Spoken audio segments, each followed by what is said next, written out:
Uddin Mohammad aka. Babur father side से related है Timur से और मदर साइड से गेंगिस खान से। इनके फादर फ़रगाना के रूलर थे उमर शेख मिर्ज़ा। ये अपने फादर को सक्सीड करते हैं, लेकिन जल्द ही इनके रिलेटिव इन्हें हरा देते हैं और इनका किंगडम ये खो देते हैं। फिर ये इधर उधर घूमते रहते हैं जब तक ये काबुल को कैप्चर नहीं कर लेते हैं अपने अंकल से। काबुल के बाद इनके अंदर इंटरेस्ट आता है कि इंडिया को कॉन्कर करेंगे, तो ये 4 एक्सपीडिशंस लॉन्च करते हैं 1519 से 23 तक। अभी दौलत खान लोधी ने इनको बुलाया नहीं है, इनका इंटरेस्ट पहले से ही है। दौलत खान लोधी तो इन्हें तब बुलाएगा जब ये दौलत खान लोधी जो कि लाहौर का गवर्नर है, जब ये लाहौर को कैप्चर कर लेंगे उसके बाद में। तो अभी जब ये इन्वेजन का टाइम है, इस टाइम पर इंडिया में 5 प्रोमिनेंट मुस्लिम रूलर्स हैं, सुल्तान ऑफ दिल्ली, गुजरात, मालवा, बंगाल और डेक्कन। और 2 प्रोमिनेंट हिंदू रूलर्स हैं, राणा सांगा मेवाड़ से और विजयनगर एम्पायर। तो 1519 से 23 के बीच इन्होंने 4 एक्सपीडिशंस किए थे। अब ये फिर से 1525 में अपना कॉन्क्वेस्ट स्टार्ट करते हैं और लाहौर कैप्चर कर लेते हैं दौलत खान लोधी से। फिर ये दिल्ली के लिए मार्च करते हैं जहाँ ये इब्राहिम लोधी को हरा देंगे, उसे मार देंगे 21 अप्रैल 1526 में फर्स्ट बैटल ऑफ पानीपत में। इनकी सक्सेस का रीज़न था कैवलरी और आर्टिलरी। बाबर खुद को एम्परर ऑफ हिंदुस्तान प्रोक्लेम करते हैं और अपने बेटे हुमायूं को आगरा सीज़ करने के लिए भेज देते हैं। इनकी पोजीशन और भी ज़्यादा सिक्योर हो जाती है as the ruler of India जब ये राणा सांगा और अफ़गान्स को हरा देते हैं। राणा सांगा ऑफ मेवाड़ एक ग्रेट राजपूत रूलर था। इसको बैटल ऑफ खानवा 1527 में जो आगरा के पास है उसमें हरा देंगे और ये गाज़ी टाइटल अज्यूम करते हैं।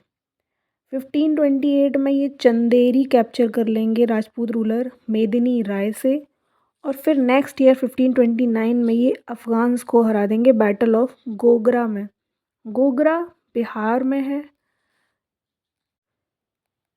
1530 में अब 1 साल बाद ही इनकी एज थी 47 और ये आगरा में मर जाते हैं। अगर हम बाबर के एस्टिमेट की बात करें तो ये ग्रेट स्टेट्समैन थे, ग्रेट स्कॉलर थे अरबिक और पर्शियन लैंग्वेज में। टर्की इनकी मदर टंग थी और इन्होंने मेमोयर तुजुक ई बाबरी भी टर्की लैंग्वेज में लिखा हुआ है। It provides a vivid account of India. He frankly confesses his own failures without suppressing any facts. He was also a naturalist and described the flora and fauna of India. Humayun Akbar के सबसे बड़े बेटे थे। हुमायूं का मीनिंग होता है fortune, but he remained the most unfortunate ruler of the Mughal empire. वो बहुत अच्छे जनरल या वॉरियर नहीं थे, बट वो बहुत काइंड और जेनरस थे।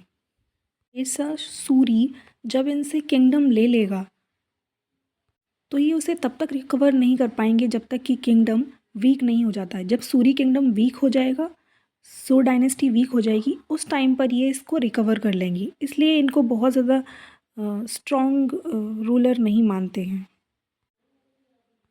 इनके 3 छोटे भाइयों में कामरन, अस्कारी और हिंदल ये अपना किंगडम डिवाइड कर देते हैं।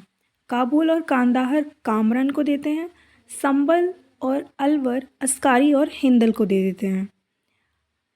ईस्ट में शेर शाह सूरी जो एक अफ़गान रूलर था, उससे ये फ़ाइट करने में बिज़ी थे। अच्छा, इसका नाम पहले शेर खान था, बाद में इसको टाइटल मिलेगा तब ये शेर शाह हो जाएगा। ईस्ट में कहीं में भी ये बिहार के आसपास की बात है। इस टाइम पर वेस्ट में जो गुजरात का बहादुर शाह था वो दिल्ली की तरफ एडवांस कर रहा था। ऐसे में वो हेस्टली एक ट्रीटी कंक्लूड कर देते हैं शेरशाह के साथ में और गुजरात की तरफ प्रोसीड करते हैं, क्योंकि अब इनको बहादुर शाह को हराना था, वरना ये दिल्ली के थ्रोन पे अटैक कर सकता था। तो ऐसे में फिर जब वो प्रोसीड करते हैं तो वो हरा देते हैं बहादुर शाह को, गुजरात के रूलर को, और अस्करी को वहाँ का गवर्नर अपॉइंट कर देते हैं। लेकिन जल्द ही बहादुर शाह गुजरात को रिकवर कर लेगा और अस्करी वहाँ से भाग जाएगा। अब इसी टाइम पे शेर खान बहुत ज़्यादा स्ट्रॉन्ग हो गया था ईस्ट में। तो जब हुमायूं मार्च करते हैं उसके अगेंस्ट, बैटल ऑफ चौसा होता है 1539 में, तो शेर खान मुग़ल आर्मी को डिस्ट्रॉय कर देता है और हुमायूं वहाँ से भाग जाते हैं। हुमायूं को भागना पड़ता है। फिर जब हुमायूं आगरा जाते हैं अपने भाइयों के साथ नेगोशिएट करने के लिए, तो वो कोऑपरेट करने के लिए मना कर देते हैं।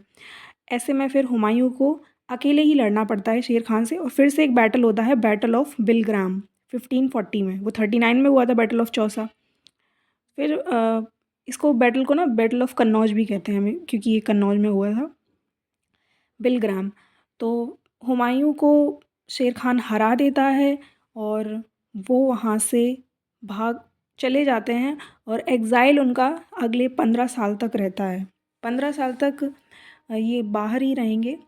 सबसे पहले ये सिंध होते हुए जब जा रहे थे, तो सिंध में ये हमीदा बानो से शादी करेंगे। अच्छा, ये बात समझने वाली है। अब ये यहाँ से जा चुके हैं, तो ये जो टाइम है 15 साल तक शेर शाह सूरी का राज रहेगा, तो हमें उनका एडमिनिस्ट्रेशन, उनका रूल समझना बहुत ज़रूरी है, जिसको हम आगे देखेंगे। सबसे पहले हम देखते हैं कि हुमायूं क्या करते हैं 15 साल में। ये हमीदा बानो से शादी करते हैं। ये उमरकोट में, अमरकोट लिखा हुआ है इसमें, अमरकोट में जब रुकते हैं, तो क्योंकि 1540 में ये वहाँ से चले गए थे, 1542 में जब ये अमरकोट में हिंदू किंगडम, जो राणा प्रसाद जिसके रूलर थे, उनके यहाँ रुके हुए थे, तो अकबर का जन्म हो जाता है 1542 में ही। और हुमायूं फिर ईरान चले जाते हैं, वहाँ ये रूलर की हेल्प लेते हैं। उसकी हेल्प लेने के बाद में फिर ये अपने भाइयों कामरन और अस्करी को हरा देते हैं। उसके बाद में फिर सुर डायनेस्टी भी 1555 तक वीक हो चुकी थी। ये 40 में गए थे, 15 साल हो गए हैं 55। तो ऐसे में हुमायूं अफ़गान को हरा के अपना थ्रोन जो है उसको रिकवर कर लेते हैं। फिर लेकिन 6 महीने बाद ही 1556 में ये अपनी लाइब्रेरी के स्टेयरकेस से गिर जाते हैं और ये मर जाएंगे। तो हुमायूं बहुत अच्छे जनरल नहीं थे, वॉरियर नहीं थे, बट वो काइंड और जनरस थे, जैसा कि हमने देखा। और ये एक बहुत अच्छे स्टूडेंट थे। He was learn and student of mathematics, astronomy and astrology. और इनको पेंटिंग पसंद था, और इन्होंने पर्शियन लैंग्वेज में पोइट्री भी लिखी हुई है। बैटल ऑफ बिलग्राम के बाद हुमायूं 15 साल के लिए इंडिया से निकल जाएंगे, और शेर शाह सूरी यहाँ पे रूल करेंगे दिल्ली के थ्रोन पे।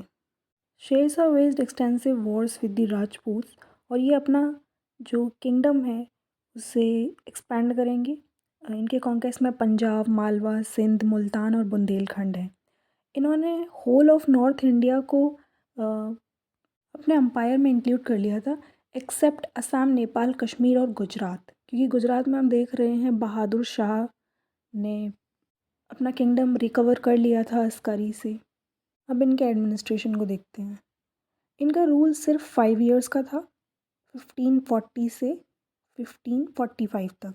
वैसे सूर डायनेस्टी 55 तक रहेगी, लेकिन बाकी के जो 10 साल हैं वो इनके सक्सेसर्स रूल करेंगे उस टाइम में, और फिर ये किंगडम अल्टीमेटली वीक हो जाएगा और हुमायूं फिर से इसको रिकवर कर लेंगे। तो इनका जो रूल था वो सिर्फ 5 ईयर्स का था, but he organised a brilliant administrative system. Central government में बहुत सारे डिपार्टमेंट्स थे, और किंग को असिस्ट करते थे 4 इम्पोर्टेंट मिनिस्टर्स। दीवाने वजारत, या जिसे वज़ीर कहते हैं, जो कि इंचार्ज था रेवेन्यू या फाइनेंस का।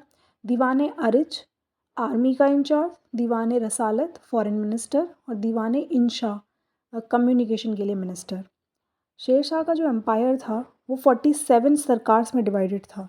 हर सरकार के एडमिनिस्ट्रेशन का इंचार्ज ऑफिसर, और ये जो 2 ऑफिसर्स हम कहेंगे ऑफिसर्स, चीफ सिकदार और chief Munsif. Chief Sikdar law and order के लिए, और मुंसिफ जज। इनका एम्पायर 47 सरकार्स में डिवाइडेड है, और हर सरकार में चीफ सरकार होगा, चीफ मुंसिफ होगा। पर ये जो सरकार्स हैं 47, इसमें ईच सरकार वॉज डिवाइडेड इंटू सेवरल परगानाज। अब हर एक सरकार में बहुत सारे परगानाज होंगे। अब आप ऐसे समझ लीजिए, हमारे कंट्री में बहुत सारे स्टेट्स होते हैं, तो ऐसे ही बहुत सारे सरकार्स हैं। वैसे ही हर स्टेट में बहुत सारे डिस्ट्रिक्ट्स होंगे, तो वैसे ही हर सरकार में यहाँ परगनाज़ हैं। अब सभी परगनाज़ में लेके चलिए कि एक डिस्ट्रिक्ट है, सभी परगनाज़ में कुछ इंचार्ज होंगे एडमिनिस्ट्रेशन के लिए, जैसे कि सिकदार मिलिट्री ऑफिसर, आमीन लैंड रेवेन्यू, फोतेदार ट्रेजरर, कारकून्स अकाउंटेंट्स। इसमें बहुत सारे एडमिनिस्ट्रेटिव यूनिट्स भी थे जिन्हें इक्तास कहते हैं, तो इक्तास भी थे। इनको इक्तास में बांट दिया, जैसे कि लैंड रेवेन्यू जो एडमिनिस्ट्रेशन था इनका, ये बहुत ज़्यादा ऑर्गेनाइज्ड था। अच्छा, लैंड सर्वे होता था। All cultivative lands were classified into 3 classes, good, middle या बैड। और जो स्टेट का 1 शेयर होता था वो 1/3 होता था एवरेज प्रोड्यूस का, उसको कैश में या क्रॉप में दोनों में पे कर सकते थे। इनका जो लैंड रेवेन्यू रिफॉर्म्स था उसने रेवेन्यू को, स्टेट के रेवेन्यू को बहुत इंक्रीज़ किया था। इन्होंने सिल्वर कॉइन्स, नए टाइप के सिल्वर कॉइन्स जिन्हें दम कहते हैं, वो इंट्रोड्यूस किए थे। और ये जो दम हैं ये 1835 तक ब्रिटिशर्स के बाद भी सर्कुलेशन में रहेंगे। शेर शाह कम्युनिकेशन को भी इम्प्रूव करते हैं बाय लेइंग इम्पोर्टेंट हाईवेज़, जिसमें कि सोनर गांव से सिंध तक एक हाईवे, दूसरा आगरा से बुरहानपुर, थर्ड जोधपुर से चित्तौड़, फोर्थ लाहौर से मुल्तान, और रेस्ट हाउसेस भी बनवाए थे हाईवेज़ पर for the convenience of the travellers. Police भी बहुत एफिशिएंटली रीऑर्गेनाइज़ करी और क्राइम इसीलिए बहुत कम था इनके टाइम में। 5 साल का है लेकिन बहुत ब्रिलियंट एडमिनिस्ट्रेटिव सिस्टम था। इन्होंने मिलिट्री एडमिनिस्ट्रेशन में कुछ आइडियाज़ भी लिए। इन्होंने अलाउद्दीन खिलजी का ब्रांडिंग ऑफ हॉर्सेस का आइडिया भी अप्लाई किया। अगर हम इनका एस्टिमेट करें तो ये पायस मुस्लिम थे, जनरली टॉलरेंट थे टुवर्ड्स अदर रिलीजन्स। ये हिंदूज़ को भी अपने इंपॉर्टेंट ऑफिसेस में एम्प्लॉय करते थे। ये ग्रेट पेट्रोन थे आर्ट और he was a patron of art and architecture, great कहेंगे, patron of art and architecture. He built a new city on the banks of river Yamuna near Delhi. Now the old fort called Purana Kila and its mosque is alone surviving. He also built a mausoleum at Sasaram, which is considered as one of the masterpieces of Indian architecture. इन्होंने learned man like Malik Mohammad Jayasi को भी पेट्रोनाइज़ किया था। इन्होंने Hindi work Padmaavat लिखा है अपने rain में। वैसे तो ये अलाउद्दीन खिलजी के टाइम की बात है, लेकिन इन्होंने लिखा अब है। तो अलाउद्दीन खिलजी को आप शेर शाह सूरी के इसमें देखोगे कि ब्रांडिंग ऑफ फोर्सेस का आइडिया भी ले रहे हैं, और यहाँ पे मुगल्स के टाइम पे लिखी गई है पद्मावत, जो खिलजी डायनेस्टी से। शेर शाह की डेथ हो जाती है 1545 में, और इनके सक्सेसर जो है वो अगले 10 साल तक रूल करते हैं, जब तक हुमायूं रिकॉन्कर नहीं कर लेते हैं इंडिया को। अकबर इंडिया के ग्रेटेस्ट मोनार्क्स में से एक था। He succeeded the throne after his father Humayun's death, but his position was dangerous because Delhi was seized by the Afghans. तो हम देख रहे हैं कि फिर से दिल्ली को सीज़ किया हुआ है अफ़गान्स ने। यहाँ पे कमांडर इन चीफ़ हेमू के साथ में बैटल ऑफ पानीपत होता है, सेकेंड बैटल ऑफ पानीपत 1556 में, जिसमें कि Hemu was almost on the point of victory, but an arrow pierced his I and he became unconscious. उसकी आर्मी भाग जाती है और Fortune favoured Akbar, the Mughal victory was decisive. अब शुरू के 5 साल तक बैरम खान उसके रेजेंट की तरह काम करते हैं। He consolidated the Mughal empire, लेकिन 5 साल बाद he was removed by Akbar due to court intrigues and उसको मक्का भेज दिया जाता है, बट रास्ते में ही उसे एक अफ़गान मार देता है। अकबर के मिलिट्री कॉन्केस्ट बहुत एक्सटेंसिव हैं, इसमें हम देखते हैं। नॉर्थ इंडिया में इन्होंने आगरा से गुजरात तक कॉन्कर किया था, और बाद में फिर ये ईस्ट में अगर हम देखें तो आगरा से बंगाल तक करेंगे। फिर ये अपनी पोजीशन नॉर्थ वेस्ट फ्रंटियर को फर्दर स्ट्रेंथन करके करते हैं। अच्छा, नॉर्थ वेस्ट फ्रंटियर में इनका जन्म हुआ था, तो वही हम सिंध वगैरह वाला एरिया समझ सकते हैं। बाद में फिर ये डेक्कन की तरफ बढ़ेंगे। यहाँ पे सीक्वेंस याद रख सकते हैं कि सबसे पहले वेस्ट में गुजरात, फिर ईस्ट में बंगाल, उसके बाद में नॉर्थ वेस्ट फ्रंटियर और फिर डेक्कन। अब अकबर की कुछ पॉलिसीज़ थी जो बहुत बेनिफिशियल रहीं उसके एम्पायर को स्ट्रॉन्ग करने में, जिसमें पहली थी राजपूत पॉलिसी और एक उनकी रिलीजियस पॉलिसी। तो पहले हम राजपूत पॉलिसी को समझते हैं। ये राजपूत किंग राजा भारमल की बेटी से शादी करते हैं। It was a turning point in the history of Mughals, क्योंकि फिर राजपूत मुगल्स को अगले 4 जनरेशन्स तक सर्व करेंगे। इसमें से कुछ तो काफ़ी हायर पोजीशंस पर पहुंच गए थे, मिलिट्री जनरल्स की पोजीशन तक पहुंच रहे थे, जिसमें कि भगवान दास, जो राजा भगवान दास हैं और राजा मान सिंह हैं, इन्हें सीनियर पोजीशंस एडमिनिस्ट्रेशन में मिली हुई थी। One by one all Rajput states submitted to Akbar. लेकिन जो मेवाड़ के रानास थे, they continue to defy despite several defeats. फिर बैटल ऑफ हल्दी घाटी में राणा प्रताप सिंह, जो महाराणा प्रताप जिनको बोलते हैं, वो severely defeated by the Mughal army led by मान सिंह इन 1576।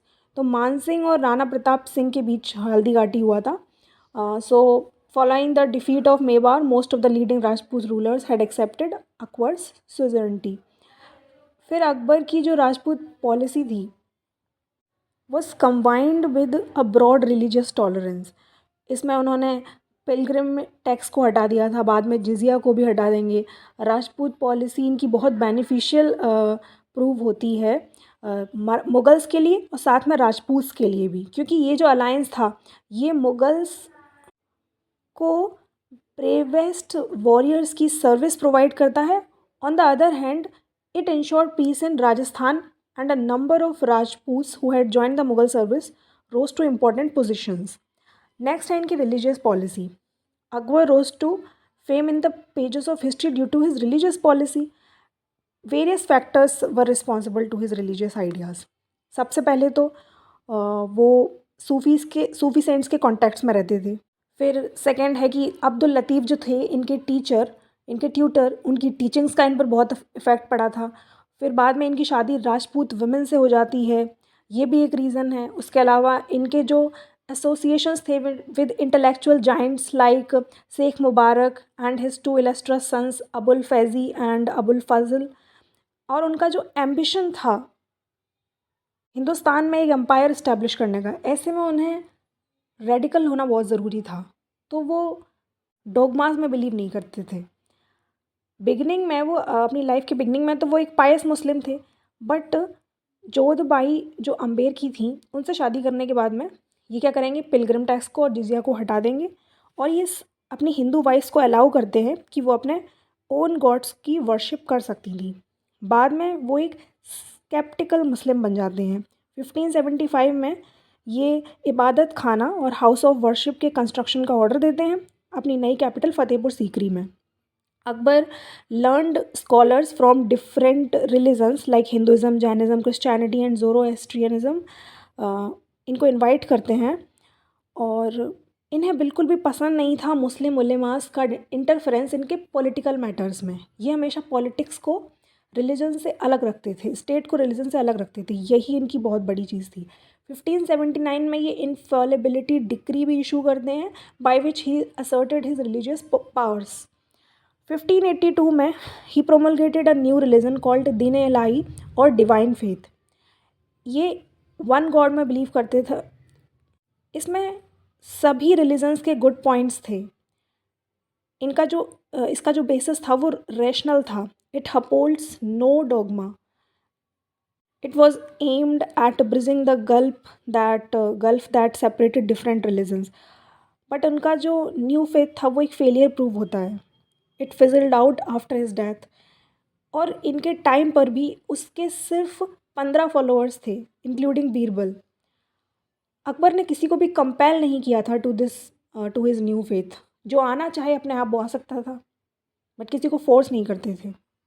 इसमें हम आगे इनके एडमिनिस्ट्रेशन में एक इम्पॉर्टेंट पर्सनैलिटी राजा टोडरमल को देखेंगे, जिन्होंने दहशला सिस्टम इंट्रोड्यूस किया था। एक्चुअली जो अकबर का जब्ती या बंदोबस्त सिस्टम था उसको इन्होंने इम्प्रूव किया था और फिर वो दहशला सिस्टम है। बाद में हम आगे ये मनसबदारी सिस्टम भी देखेंगे।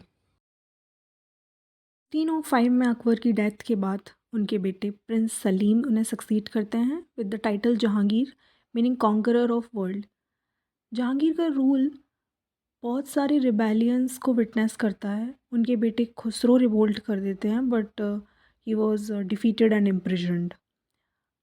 बाद में खुर्रम मीन्स शाहजहाँ भी रिवोल्ट करेंगे, लेकिन अभी हम देखते हैं पहले क्या होता है कि इन्होंने खुसरो को हरा दिया है। उसके बाद में उसका जो एक सपोर्टर था वो सिक्स के फिफ्थ गुरु गुरु अर्जन थे, उन्हें बिहेड कर दिया जाता है 1611 में, means 6 years after the succession. वो मेहरुनिसा से शादी करते हैं, who was also known as Nurjahan meaning light of world. इनके जो फादर थे Itimaduddaula, he was a respectable person, उन्हें चीफ दीवान की पोस्ट दी गई थी। अदर मेंबर्स को भी इस अलाइंस से बेनिफिट होता है, फैमिली के अदर मेंबर्स को। नूरजहाँ का जो बड़ा भाई था असफ़ खान, उसे खानी सामान की पोस्ट पर अपॉइंट किया जाता है। ये पोस्ट होती है किसी नोबल के लिए रिजर्व्ड होती है। 1612 में, एक साल बाद ही शादी के, इनके भाई की जो बेटी थी अर्जुमंद बानो, मुमताज़ महल इन्हीं का नाम है, अर्जुमंद बानो। तो इनकी शादी थर्ड सन जो है इनके खुर्रम, शाहजहाँ का नाम ही खुर्रम है, ये याद रखना है। तो इनसे इनकी शादी हो जाती है एक साल बाद ही। मतलब जहांगीर की शादी जब मेहरुनिसा से हुई है उस टाइम पे इनके बेटे शाहजहाँ भी बहुत बड़े हो गए हैं कि एक साल बाद उनकी भी शादी हो जाती है। मतलब ये समझ लीजिए कि किंग की शादी होती है और प्रिंस की शादी एक साल बाद ही हो जाती है। कुछ हिस्टोरियंस का मानना है कि नूरजहाँ ने एक ग्रुप ऑफ जनता फॉर्म किया था, जनता। This led to 2 factions in the Mughal court. तो इससे ना शाहजहाँ रिबेलियन कर देते हैं अपने फादर के अगेंस्ट 1622 में, क्योंकि उन्हें लगता है कि Nurjahan was completely under, I mean Shahjahan was completely under Nurjahan's influence. But ये व्यू एक्सेप्टेड नहीं है कुछ हिस्टोरियंस से, क्योंकि जो जहांगीर की ऑटोबायोग्राफी है उसके अकॉर्डिंग वो कहते हैं कि जब तक कि जहांगीर बीमार नहीं हो गए थे तब तक वो अपने सारे डिसीजंस अकेले ही लेते थे, सारे पॉलिटिकल डिसीजंस। पर ये क्लियर है कि नूरजहाँ रॉयल हाउस होल्ड में डोमिनेट तो करती थी, and she said new fashions based on Persian traditions. उन्होंने पर्शियन आर्ट एंड कल्चर को भी कोर्ट में इनकरेज किया था। She was a constant companion of Jahangir, और वो उन्हें हंटिंग के टाइम पर भी ज्वाइन करती थी। शाहजहाँ के राइज का रीज़न उनके पर्सनल एम्बिशंस थे। वो रिवोल्ट में आते हैं अपने फादर के अगेंस्ट जब वो उनको ऑर्डर देते हैं कि तुम कांधार चले जाओ। तो इस रिवोल्ट के टाइम पे 4 साल तक जो एम्पायर है वो डिस्ट्रैक्टेड रहता है, उसकी एक्टिविटीज़ डिस्ट्रैक्टेड रहेंगी क्योंकि बेटा खुद ही अगर रिवोल्ट कर रहा है। लेकिन जहांगीर की डेथ जब 1627 में हो जाती है तो शाहजहाँ आगरा पहुंच जाते हैं नोबल्स और आर्मी के सपोर्ट से। अब नोबल्स उनके साथ है, आर्मी उनके साथ है, तो ऐसे में वो नूरजहाँ को पेंशन पर रिटायर्ड लाइफ जीने के लिए देते हैं जब तक उनकी डेथ नहीं हो जाती है, मतलब 18 ईयर्स तक आगे वो उनको पेंशन पे रहने देते हैं। हम जानते हैं कि शाहजहाँ के टाइम पे इन्होंने रिवोल्ट किया था, खुसरो ने रिवोल्ट किया था, फिर खुर्रम ने भी। जब जहांगीर ने अकबर को सक्सीड किया था तभी जहांगीर का बेटा खुसरो रिवोल्ट कर रहा था। एक्चुअली अकबर का जो रेन था वो बहुत लंबा था, अकबर काफ़ी बूढ़े हो गए थे, 50 साल के लगभग उनका जो रेन था। तो ऐसे में जहांगीर भी काफ़ी बड़े हो गए थे और इनके बेटे बड़े हो गए, तो ऐसे में कुछ लोग थे जो अपने ग्रैंड फादर का मतलब अकबर का थ्रोन लेना चाहते थे, ऐसी सिचुएशंस थी।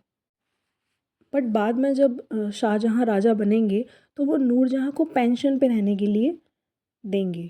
एक बहुत ज़्यादा पुरानी मूवी है ताजमहल, जिसमें कि ये सारी चीज़ें दिखाई गई हैं। अर्जुमंद बानो, मुमताज़ महल हैं जो, और खुर्रम हैं, शाहजहाँ, इनकी स्टोरी उसमें दिखाया गया है कि नूरजहाँ को वो एक तरह से माफ़ कर देते हैं और उनको पेंशन पे रहने के लिए छोड़ देते हैं। मतलब उनका ऐसा काइंड बिहेवियर टाइप दिखाया, but movies are just movies. Now Shah Jahan 1627 to 1658। Akbar का रेन 50 साल के लगभग था, और जहांगीर का कुछ 20 साल के 20-22 साल, और यहाँ शाहजहाँ का रेन होगा लगभग 30 साल का। Shah Jahan launched a prolonged campaign in the north west frontier. वो इसलिए कर रहे हैं क्योंकि नॉर्थ वेस्ट फ्रंटियर में वो कांधार को रिकवर करना चाहते हैं और भी जो उनके एंसेस्ट्रल लैंड्स हैं उनको रिकवर करना चाहते हैं। तो हमें शाहजहाँ के टाइम पे याद रखना है कि कांधार नॉर्थ वेस्ट की ज़्यादा बात होगी। ऐसे में Mughal army lost more than 5,000 lives during the successive invasions between 1639 to 1647। तो ऐसे में शाहजहाँ को रियलाइज़ होता है कि उन्हें फाइटिंग स्टॉप कर देनी चाहिए, because he realised the futility of his ambition. फिर हम उनकी देखते हैं डेक्कन पॉलिसी। अब शाहजहाँ के टाइम से ही डेक्कन पॉलिसी स्टार्ट हो जाएगी और डेक्कन का ही हम आगे इनके सक्सेसर औरंगजेब में देखेंगे। डेक्कन वॉज सक्सेसफुल, ये पॉलिसी सक्सेसफुल थी। ही defeated the forces of Ahmednagar और उसको एनेक्स कर लेते हैं। अहमदनगर हमें याद रखना है, बाद में औरंगज़ेब के टाइम पे शिवाजी जो है उनके फादर अहमदनगर के लिए सर्व करते थे। और बीजापुर जो आदिल शाह वाली सल्तनत है, सो बीजापुर और गोलकोंडा को भी ये एक ट्रीटी साइन करने के लिए पोज करते हैं। फिर शाहजहाँ 4 मुग़ल प्रोविंसेस को डेक्कन में कार्व करेंगे। ये 4 प्रोविंसेस हम जानते हैं, खानदेश, बेरार, तेलंगाना और दौलताबाद। तो ये 4 प्रोविंसेस डेक्कन में शाहजहाँ ने कार्व करी थी, खानदेश, बेरार, तेलंगाना और दौलताबाद। और बाद में ये इनके बेटे औरंगजेब के कंट्रोल में दे देते हैं ये इनको। ये बोलते हैं कि औरंगजेब इनको कंट्रोल करेंगे, खानदेश, बेरार, तेलंगाना और दौलताबाद। अब वॉर ऑफ सक्सेशन हो जाता है। जो लास्ट ईयर्स हैं शाहजहाँ के रेन के, these were clouded by a bitter war of succession among his 4 sons.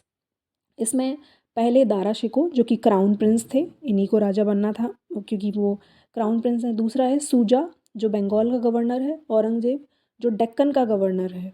Deccan में हमने देखा ही खानदेश, बेरार, तेलंगाना और दौलताबाद, इन सब का जो गवर्नर है वो औरंगजेब को बनाया गया था। फिर मुराद बख्श है जो मालवा और गुजरात का, तो मालवा और गुजरात में मुराद बख्श है। 1657 के एंड में शाहजहाँ दिल्ली में बीमार हो जाएंगे।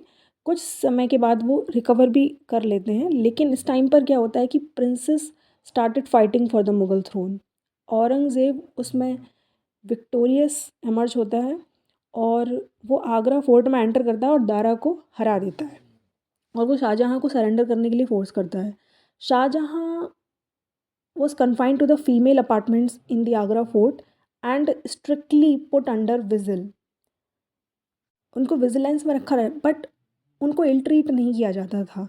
इनफैक्ट 80 ईयर्स लॉन्ग वो जीते हैं और उनको लविंगली नर्स करती हैं उनकी डॉटर जहनारा। वो 1666 में मर जाते हैं और उनकी जो ग्रेव है वो उनकी वाइफ की ग्रेव के पास में ताजमहल में है। औरंगज़ेब का टाइम पीरियड है 1658 to 1707। Aurangzeb was one of the ablest of the Mughal kings. उसने टाइटल अज्यूम किया था आलमगीर, मीनिंग वर्ल्ड कॉन्करर। उसके मिलिट्री कॉन्केस्ट्स फर्स्ट 10 ईयर्स में उसके रेन में वो तो सक्सेसफुल रहे थे। उसने माइनर रिवोल्ट्स को सुप्रेस कर दिया था, लेकिन वो अपने रेन के लेटर पार्ट में सीरियस डिफ़िकल्टीज फेस करता है। जो जाट्स और सतनामीज़ थे और जो सिख्स थे वो रिवॉल्ट कर देते हैं।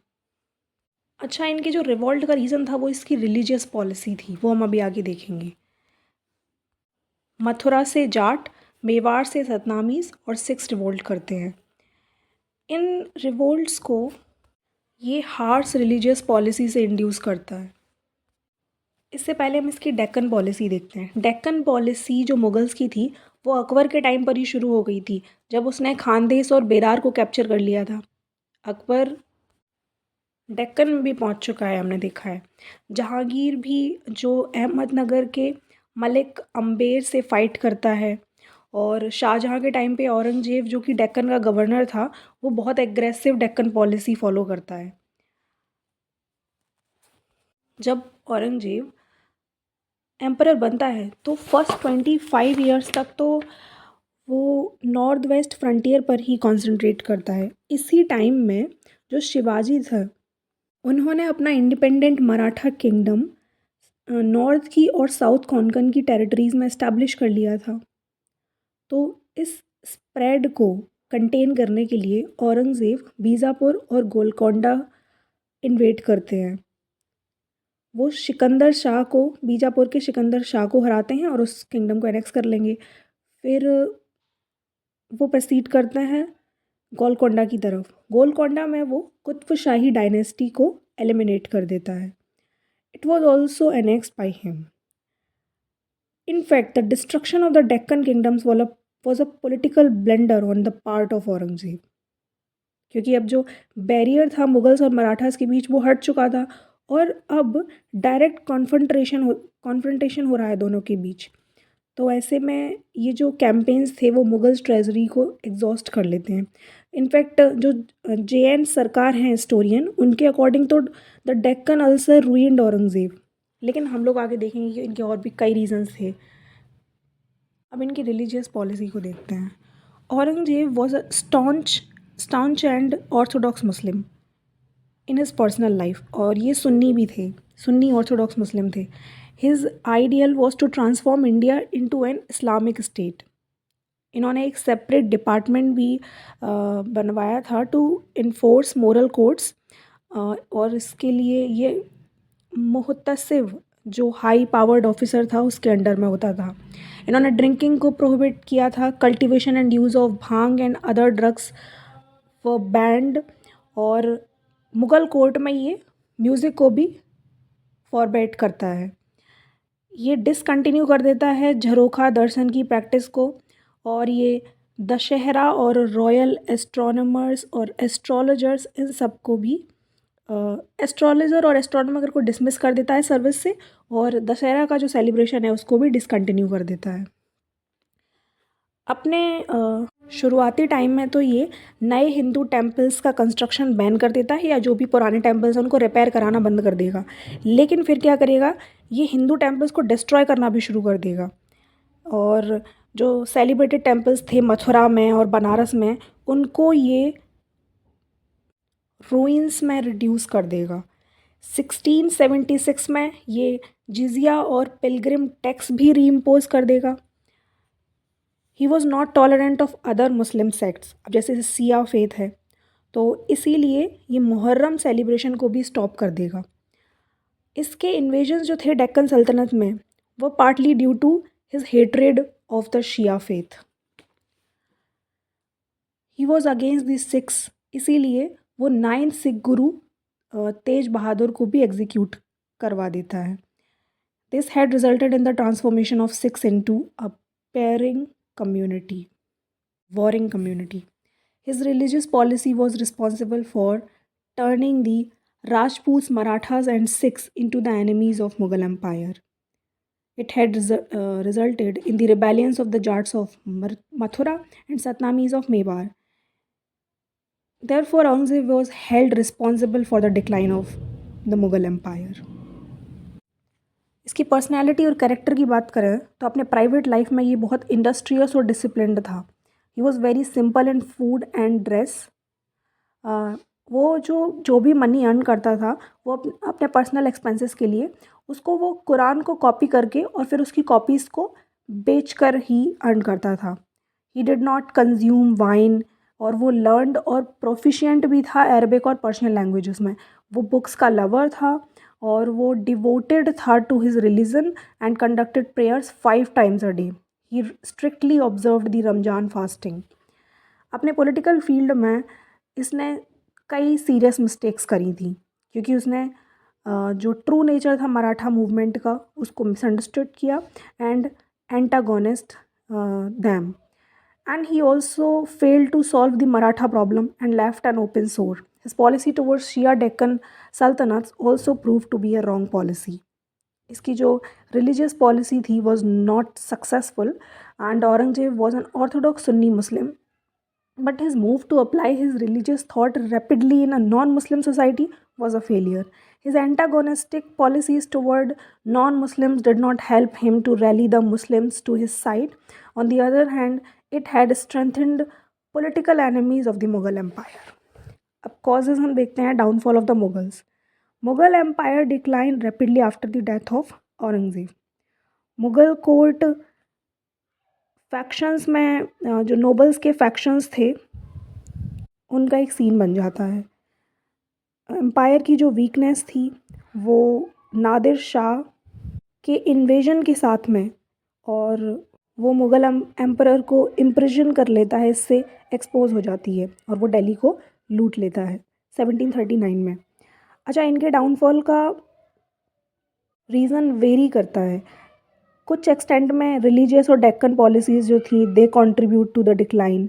वीक सक्सेसर्स थे और डिमोरलाइजेशन थी, जो मुग़ल आर्मी का डिमोरलाइजेशन था, it also pave the way for it. The vastness of the empire became unwieldy. Financial difficulties जो थी due to continuous war led to the decline. और जो सी पावर थी उसको भी निगलेक्ट किया गया when Europeans began to settle in India. और जो नादिर शाह और अहमद शाह अब्दाली का बाद में इन्वेजन होगा, जो लेटर रूलर्स होंगे उन टाइम पर, तो ये भी मुग़ल स्टेट को वीक कर देगा। Thus the decline and downfall of the Mughal empire was due to the combination of political, social and economic factors.